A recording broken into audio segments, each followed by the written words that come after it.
Praise the Lord. கர்த்தரும் இரட்சகருமாகிய இயேசு கிறிஸ்துவின் இனிய நாமத்தினாலே உங்களுக்கு என் அன்பின் வாழ்த்துக்கள். இந்த புதிய நாளை தேவன் கிருபையாய் காண செய்திருக்கிறார். இந்த நாள் உங்கள் ஒவ்வொருவருக்கும் நன்மையாய் ஆசீர்வாதமாய் இருக்க கர்த்தர் கிருபை செய்வாராக.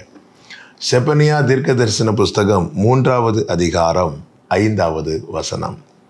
அதற்குள் இருக்கிற கர்த்தர் நீதி உள்ளவர், அவர் அநியாயம் செய்வதில்லை, அவர் குறைவில்லாமல் காலைதோறும் தம்முடைய நியாயத்தை விளங்க பண்ணுகிறார், அநியாயக்காரனோ வெட்கம் அறியான். கர்த்தருடைய பரிசுத்த நாமம் மகிமைப்படுவதாக. அவரால் தெரிந்தெடுக்கப்பட்ட நகரம் தாறுமாறாய் போகிறதையும் வேதத்துக்கு எதிராய் செயல்படுகிறதையும் கண்டு தேவன் தாங்கக்கூடாமல் தம்முடைய வேதனையை செப்பனியா தீர்க்கதரிசியின் மூலமாய் வெளிப்படுத்துகிறதை 1, 2, 3 அதிகாரங்களில் பார்க்க முடியும்.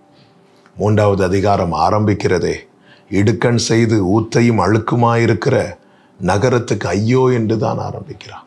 அது எப்படி இருக்கிறதான்? இடுக்கண் செய்து இருக்கிறது, ஊத்தையும் அழுக்குமாயிருக்கிறது. அது அப்படி இருக்க காரணம் என்ன?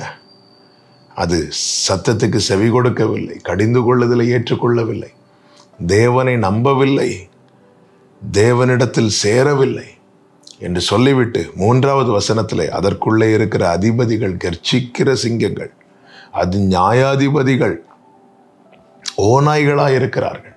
4வது வசனம், அதன் தீர்க்கதரிசிகள் வீண் பெருமையும் வஞ்சகம் உள்ளவர்கள், அதன் ஆசாரியர்கள் பரிசுத்த ஸ்தலத்தை பரிசுத்த கொலைச்சலாக்கி வேதத்துக்கு அநியாயம் செய்தார்கள் என்று சொல்லப்பட்டிருக்கிறது. அப்படி இருந்தும் அடுத்த வசனம்தான், அதற்குள் இருக்கிற கர்த்தர் நீதி உள்ளவர். இவ்வளவு அநியாயம் நடந்த பிறகும் இதற்குள்ளே இன்னும் யார் இருக்கிறா அப்படின்னா கர்த்தர் இருக்கிறார். கர்த்தருடைய சுபாவம் என்ன? கர்த்தர் எப்படிப்பட்டவர்? அவர் மகா பரிசுத்தம் உள்ள தேவன். உபாகமம் 23:14 மோசேயை கொண்டு கர்த்தர் சொல்லுகிறார், உன்னை ரட்சிக்க தப்புவிக்க நான் உன் பாளையத்தை உலாவி வருவேன், நான் உன் பாளையத்திலே அசுசியான காரியத்தை கண்டு உன்னை விட்டு விலகாதபடிக்கு உன் பாளையம் சுத்தமாயிருக்க கடவுது என்று சொல்லுகிறார். அப்படி என்றால் ஒரு சின்ன தீமையான காரியம் பார்த்தா கூட ஆண்டவர் அங்கே இருக்க மாட்டார். அப்படி இருந்தும் இன்னும் கர்த்தர் சகித்து கொண்டு இருக்கிறார் என்றார். இதுதான் தேவ தயவு.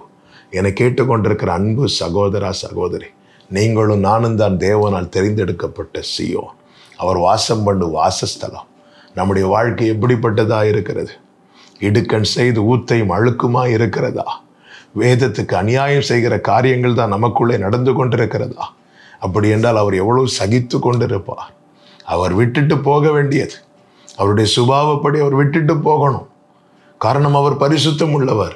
ஆனாலும் இன்னும் நமக்குள்ளே இருக்கிறதுக்கு காரணம் என்ன தெரியுமா? நம்மை அவர் இழக்க விரும்பவில்லை.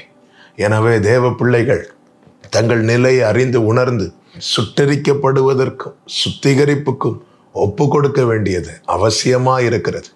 இனியும் கர்த்தரை வேதனைப்படுத்துகிற ஒரு வாழ்க்கை வாழாமல் அந்த தயவை கனப்படுத்தி, ஆண்டவரே, என் வாழ்க்கையில் நான் செய்த செயல்களை வைத்து பார்க்கும்போது நீர் எப்பொழுதோ என்னை விட்டு போயிருக்க வேண்டியது, சிம்சோனை விட்டு போனது போல, சவுலை விட்டு போனது போல எங்களை விட்டு எப்பொழுதோ போயிருக்க வேண்டியது.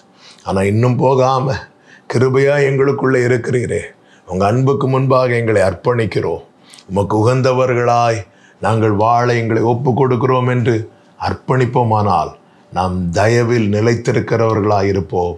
தயவில் நிலைத்திருக்கிறவர்களுக்கு இன்னும் தயை கிடைக்கும் என்று ரோமர் 11:22 சொல்லப்பட்டிருக்கிறது. பிரியமான கர்த்தருடைய பிள்ளைகளே, தேவ தயவு நாம் குணப்படும்படி நம்மை ஏவுகிறது. ஆண்டவர் சகித்து கொண்டிருக்கிறார். நம்முடைய வாழ்க்கையில் உண்டாகிற மாற்றமே அவருக்கு நாம் கொடுக்கிற மகிழ்ச்சி.